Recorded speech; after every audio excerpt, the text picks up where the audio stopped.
गुरुदेव जय गुरुदेव। आप सब बोलो, ये जय गुरुदेव नाम प्रभु का है, किसी व्यक्ति का नहीं है। इसलिए प्रभु का नाम हम सबको जोर से ऊंची आवाज में बोलना है। और इसका भी मैं रहस्य बताऊंगा आपको कि ऊंची आवाज में मैंने क्यों बुलाया। तो सब बोलो, जय गुरुदेव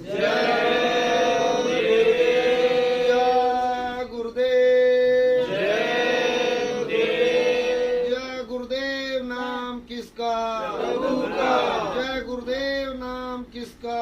प्रभु का पावन नाम, प्रभु का सच्चा नाम। बाबा जय गुरुदेव जी का कहना है शाकाहारी रहना है। बाबा जय गुरुदेव जी का कहना है शाकाहारी रहना है। जो जीवों पर दया करेगा। कलयुग जाने वाला है, सतयुग आने वाला है। कलयुग जाने वाला है, सतयुग आने वाला है। बाबा जय गुरुदेव जी की वाणी है, सतयुग की अगवानी है। बाबा जय गुरुदेव जी की वाणी है, सतयुग की अगवानी है। देखो, वक्त के संत सतगुरु उज्जैन के बाबा उमाकांत जी महाराज की दया और मेहर से आप लोगों के बीच में चेन्नई आने का जो सुअवसर हमें प्राप्त हुआ। और आज हमारे बीच में ये यानी छोटी बच्ची दिया, और ये पहले जय गुरुदेव ध्वनि बोलकर और आज का कार्यक्रम सत्संग का आरंभ करेगी। उसके बाद में गुरु महाराज की दया और मेहर से मालिक का नया संदेश वर्तमान में यह वक्त गुरु पूज्य बाबा उमाकांत जी महाराज आपको यहाँ सुनने को मिलेगा। इसलिए ये बच्ची पहले जय गुरुदेव नाम ध्वनि कराएगी।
जय गुरुदेव जय गुरुदेव जय गुरुदेव जय गुरुदेव। जय गुरुदेव नाम किसका? प्रभु का। प्रभु का पावन प्यारा नाम। जय गुरुदेव। परम पूज्य उज्जैन के बाबा उमाकांत जी महाराज का नवीनतम संदेश लेकर के श्रीमान मक्खनलाल जी प्रदेश अध्यक्ष, राजस्थान प्रदेश अध्यक्ष, आप सब हमारे सबके बीच में पधारे हैं और ये गुरु महाराज का नवीनतम संदेश आप हम सबको सुनाएंगे। और ये राखी रक्षा सूत्र भी लेके आए हैं और गुरु पूर्णिमा का प्रसाद भी लेके आए हैं, जो सत्संग के बाद आप और हम सबको मिलेगा। जय जय जय। आइए सेवक जी, तो कितना अच्छा लगता है, बोलिए जय गुरु। जय।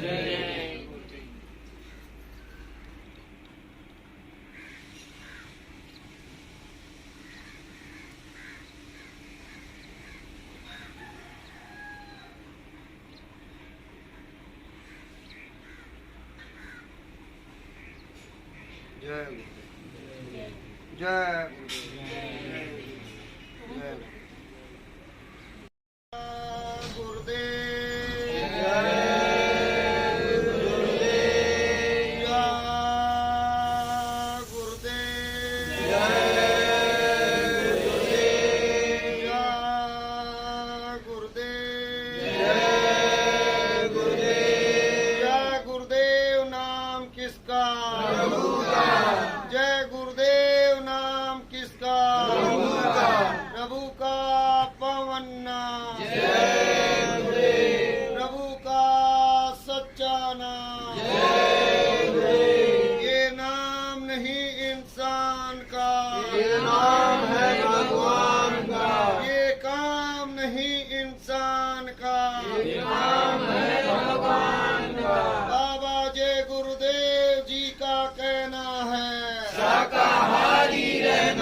मदद करेगा। जो जीवों पर दया करेगा, ईश्वर उसकी मदद करेगा। कलयुग जाने वाला है, सतयुग आने वाला है। कलयुग जाने वाला है, सतयुग आने वाला है। बाबा जय गुरुदेव जी की वाणी है, सतयुग की अगवानी है। बाबा जय गुरुदेव जी की वाणी है। प्यारे धर्म प्रेमियों और हमारी दूर तक आवाज जा रही और अपने अपने दूर स्थान पर सुनने वाले सभी धर्म प्रेमियों भाई बहनों, आप सबको हमारा हाथ जोड़कर जय गुरुदेव। जब वो किसी को भी आदेश दे दे और जिसको भी आदेश देकर भेज दे जिस स्थान पर और कह दे कि मेरा ये संदेश लोगों तक सुनाकर चले आओ, तो इस तरीके से आप बैठे हो सामूहिक रूप से लोगों को इकट्ठा करके और उनको उनका मालिक का भेजा हुआ संदेश सुनाया जाए और सबके दिलों में मालिक से मिलने का, उस परमात्मा से मिलने का एक दिलों में एक चाह पैदा कर दिया जाए, एक लगन लगा दी जाए और लोगों को ये एहसास करा दिया जाए कि मैं कौन हूँ, कहाँ से आया हूँ और मरने के बाद में मैं कहाँ चला जाऊंगा। बहुत से लोग चले गए, मुझे भी एक न एक दिन जाना पड़ेगा। अब जाना कहाँ है उसकी तैयारी कोई नहीं कर रहा, तो ऐसा ज्ञान लोगों के दिलों में पैदा करके और उनका लोक और परलोक दोनों ठीक करने का उनको रास्ता बताकर ऐसे महापुरुष के चरणों में उनकी लगन लगा दी जाए जिससे उनका ये मनुष्य शरीर पाना सफल हो जाए। तो प्रेमियों वो भी सत्संगी हुआ करता है। इसलिए प्रेमियों इस घोर कलयुग में आप और हम बड़े भाग्यशाली हैं। क्या बड़े भाग्यशाली हैं? रामायण में साफ साफ लिखा है कि बड़े भाग मानुष तन पावा और सुर दुर्लभ सब ग्रंथन गावा। बड़े भाग से ये मनुष्य शरीर मिला करता है। नाना प्रकार की योनियों में ये जीवात्मा भटकने के बाद एक अवसर इस मनुष्य शरीर का लोगों को मिला करता है। इसलिए प्रेमियों आप और हम बहुत ही सौभाग्यशाली हैं। आप ये गेट खोलिए, बंद क्यों करके आगे लोग आ रहे जा रहे हैं, इसलिए ध्यान रखो बीच में। तो देखो प्रेमियों आप लोग सब बड़े सौभाग्यशाली हैं। ऐसे घोर कलयुग के अंदर आप सबको और यानी मालिक का संदेश सुनने का अवसर मिल रहा है। सौभाग्यशाली क्या है कि एक तो आपको और हमको मनुष्य शरीर मिला हुआ है, दूसरा ऐसे पहुंचे महापुरुष इस धरती पर आए हुए हैं जो आपको जीते जी परमात्मा का साक्षात दर्शन कराकर आपका लोक भी बना दे, आपका परलोक भी बना दे। ऐसे महापुरुष भी इस धरती पर है। इसलिए देवता तो अपने अपने स्थान पर बैठकर यानी देवता स्वर्ग में बैंकुंठ में बैठकर जहाँ उनको स्थान मिला, इस मृत्यु लोक में जब आए और वो उन्होंने पुण्य किया और पुण्य से उनको ऐसा स्थान मिला, अपने अपने स्थानों पर बैठकर वो अखंड उस परम पिता परमात्मा की तपस्या कर रहे और ये प्रार्थना कर रहे, हे प्रभु अब की बार कृपा कर दे और मुझे मनुष्य शरीर दिला दे। तो इस मृत्यु लोक में इस समय कलयुग में इन लोगों के लिए, जीवात्माओं के लिए आपने कितना सरल और सुगम रास्ता कर दिया जिससे लोग जल्दी पार हो जाएं। तो उसके लिए उन्होंने कहा कि देवता तो ये प्रार्थना कर रहे हैं कि अब की बार मनुष्य शरीर दिला दे। सुगम क्या कर दिया, सरल क्या कर दिया। रामायण में लिखा कि पहले युगों की तपस्याएं जो इंसान करता था वो पहले के युगों की तपस्याएं कलयुग में करना संभव नहीं हो सकता। अब देखो पहले यानी उस समय 4 अवस्थाएं होती थी, बचपन होता था और किशोर अवस्था होती थी, जवानी होती थी, बुढ़ापा आता था। तो बुढ़ापे में इंसान घर में नहीं रहता था, घर छोड़कर कहीं महात्माओं के आश्रम पर जंगल में जाता था, वहाँ बैठकर भक्ति भाव करता था और अपना यानी जीवात्मा के कल्याण के लिए उनसे रास्ता जानता था। तो उस समय की तपस्याएं आज करना संभव नहीं है, इसलिए उस प्रभु ने सरल किया और कहा कि कलयुग केवल नाम आधारा और सुमर सुमर नरे उतर ही पारा। अब लोग रामायण तो पढ़ते हैं पर लोगों को ये पता नहीं कलयुग में नाम आधार क्या होगा। उसमें तो लिखा हुआ है, महात्मा जब किताब लिखते हैं तो किताबें महात्मा नहीं बनाती है, महात्मा किताबों को बनाते हैं, उनके लेखक बन जाते हैं, लोगों को ज्ञान देते हैं। तो इसलिए किताबों में उन्होंने लिखा कि नाम संतन अधीना और संत बिना कोई नहीं चीना। नाम संतों के पास में जाओगे तो मिल जाएगा, अरे वो घर में बैठे रहोगे और ऐसे ही घूमते रहोगे तो नाम आपको नहीं मिलेगा। ऐसे ही घूमने में, खेलने में, कूदने में, खाने में, पीने में यदि समय गवा दिया तो कहा संतों ने कि दिन गवाया खाए के और रात गवाई सोए और हीरा जन्म मोल था कोड़ी बदले जा। ये जो मनुष्य शरीर इसको हीरा कहा गया, कंचन जैसी काया कहा गया और ये अनमोल श्वासों की पूंजी जो श्वास आ रही है जा रही है कंटिन्यू लगातार और ये श्वासों की पूंजी खत्म हो जाएगी तो ये मनुष्य शरीर किराए का मकान खाली करके जाना पड़ेगा। सीधी और सच्ची बात तो प्रेमियों ये है। हमारे गुरु महाराज जिनको दुनिया जय गुरुदेव नाम से जानती है, पूरा विश्व जानता, ऐसे महापुरुष इस धरती पर आए और उनको लोगों ने नहीं पहचाना। सदा संसार में सत्पुरुष नर्तन धर के आए हैं मगर संसार वाले क्या कभी पहचान पाए। प्रभु राम इस धरती पर आए, आज जगह जगह राम के मंदिर, हनुमान के मंदिर है, पर उस समय के लोग, उस समय कोई मंदिर एक भी नहीं था। उस समय लोग प्रभु राम को नहीं पहचान पाए और यदि राम को पहचान जाते तो क्या उनकी सेना में रघुवंशी राजा इस धरती पर नहीं थे? भर्ती एक भी नहीं है, इतिहास साक्षी है।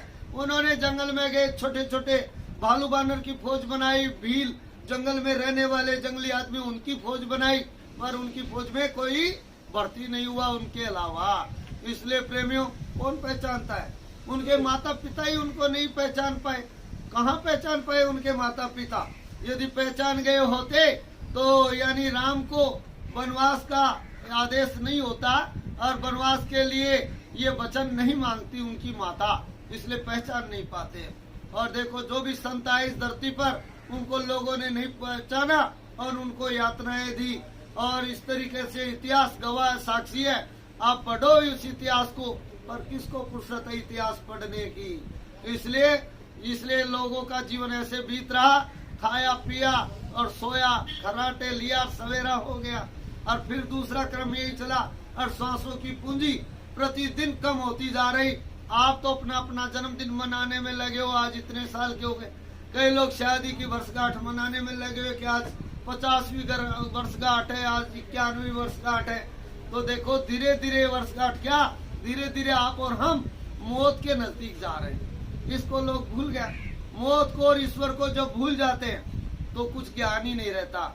जब से लोगों को सच्चा सत्संग सुनने को नहीं मिला, सच्चे महात्मा का साथ नहीं मिला, तब से लोग मनमुखी हो गए। जैसा मन ने कहा वैसा किया, जैसा मन ने कहा वैसा गाया, जैसा मन ने कहा वैसा खाया। लोगों को यही ज्ञान नहीं रहा क्या खाएं क्या नहीं खाएं।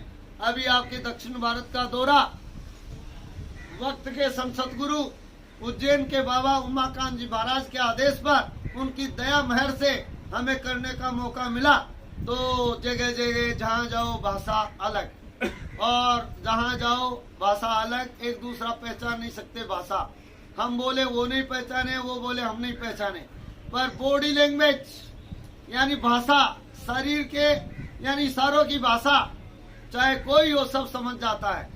इसी तरीके से महाराज जी ने कहा था ना कि चाहे इंग्लिश बोलता हो, अरबी बोलता हो, फारसी बोलता हो, और चाहे कहीं रहता हो, और यदि भूख लगे तो उसको इशारा ऐसे कर दो तो फट से समझ जाएगा बॉडी लैंग्वेज की ये भूखा है, उसको भोजन दो। प्यासा है तो यूं कर दे तो समझ जाओ कि ये प्यासा है, पानी मांग रहा है। तो ये बॉडी लैंग्वेज सब जान जाता है। तो हम भी इधर घूमे तो उधर देखा तो लोग बाग भाषा तो नहीं जान रहे थे, पर कुछ लोग हिंदी जानते थे, बोल नहीं सकते थे हिंदी में, समझ रहे थे हिंदी पर बोल नहीं सकते, पर वो इतना प्रसन्न होते थे, उनके चेहरे से, खुशी से, मुस्कान से लगता था कि ये बहुत खुश है हमारे से। और जब हमारे साथी लोग जो साथ में रहते थे उस भाषा का बदलाव अदला बदली करके उनकी भाषा में बताते, ये मुकेश जी है, मल्लिकार्जुन जी है, इस तरीके से मेहरा राम जी है, ये बताते उनकी भाषा में, तब वो इतने खुश होते। और तब गाड़ी में हम बैठते थे तो हमारा हाथ पकड़ लेते थे। तो मैं बोलता ये क्या कह रहे हैं, मेरे समझ में नहीं आ रहा। इतना जरूर है कि ये मेरे से लगाव कर रहे हैं, प्रेम कर रहे हैं, पर ये समझ में नहीं आ रहा है कह क्या रहे हैं। तो वो इनकी भाषा मुझे बताते, ये कह रहे हैं कि आज और रुक जाओ हमारे, आज और रुक जाओ, अच्छा लगा आपसे मिलकर। तो ये क्या है, ये वक्त गुरु की दया का प्रभाव। इसलिए प्रेमियों, वक्त का गुरु और वक्त का डॉक्टर और वक्त का हाकिम यही काम करता है। देखो कलेक्टर साहब से आपकी दोस्ती होगी, और कलेक्टर साहब बहुत बड़े पद पर पूरे जिले के मालिक होते हैं, और यदि वो रिटायर हो गए और उसके बाद में उनके पास जाओगे तो यानी उनकी गाड़ी भी जमा हो गई, उनका बंगला भी जमा हो गया, सब चार्ज का आदान प्रदान हो चुका। अब कलेक्टर साहब के पावर नहीं रहे, वो हस्ताक्षर आपके लिए नहीं कर सकते। अब तो वो यही कहेंगे कि भाई उस सीट पर वक्त का बैठा उसके पास जाना पड़ेगा, उनको भी उसके सामने जाकर खड़ा होना पड़ेगा। इसलिए आप लोग इस बात का ख्याल रखो कि आप लोग, मैंने देखा किसी न किसी रूप में लोग कर ही रहे हैं, किसी न किसी रूप में लोग उस भगवान की पूजा कर रहे हैं, पर लोगों को ये ज्ञान नहीं क्या खाएं क्या नहीं खाएं। जिस तरीके से बच्चा होता है और बहुत बच्चा होता है और उसको ये ज्ञान नहीं रहता क्या खाए क्या नहीं खाए, तो इसलिए वो क्या करता है, उसके हाथ में रुपया देते हैं तो मुंह में, खिलौना देते हैं तो मुंह में, मिट्टी का हाथ भरता तब मुंह में, यानी उसको ये ज्ञान नहीं रहता क्या खाने की चीज है। ऐसा ही मैंने अनुभव किया, इधर लोगों को अभी ज्ञान नहीं मिला, समझाया नहीं, कोई समझाने वाले आए नहीं। समझाने वाले आए भी होंगे तो गए नहीं होंगे। तो ये भी तो बात है ना, क्योंकि एक तो लोग होशियार अपने आप को समझते हैं, एक तो कुछ जानते नहीं, और कोई बताने वाला है उसकी मानते नहीं, तो कैसे काम होगा। इसलिए किताबों में सब कुछ लिखा हुआ है कि नाम संतों के पास में मिलेगा, नाम संतों के पास में मिलेगा। अब संतों के पास में जाओगे तब तो मिलेगा ना, अरे बर्फ के हाथ लगाओगे तो पता चलेगा कि ठंडा है, और आग के पास में जाओगे तो पता चलेगा ये तो गर्म है। इस तरीके से तो ऐसे ही महापुरुषों के पास में आप जाओगे तो आपको अनुभव होगा कि ये क्या चीज देते हैं।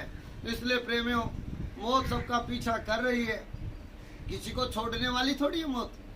आप तो ये सोचते हो कि ये तो पड़ोसी का नंबर था, मेरा नंबर तो अभी है नहीं, और जाते हो उनके साथ में राम नाम सत्य करते, ख्याल ही नहीं करते कि मेरा भी ये नंबर आने वाला है। एक नौजवान था, उसके माँ बाप पहले ही विदा हो गए थे, घर में केवल अकेला नौजवान। अब इतना प्यारा लड़का था कि वो गांव की सेवा करता था, सेवादार, यानी कोई भी उसको कोई काम बता देता, कभी मना नहीं करता था। गांव वालों की नजर में वो बैठ गया था कि कितना अच्छा लड़का है, और कुदरत ने इसके साथ क्या खिलवाड़ किया। बचपन में माँ बाप चले गए, गांव वाले उसका यानी मकान में, अपने घर में यानी उसके लिए एक झोपड़ी बना दिया, और झोपड़ी बनाकर उसमें रहता था। और उस बच्चे को बड़ा यानी लगन थी, ईश्वरवादी था, सेवा भाव था उसके दिल में।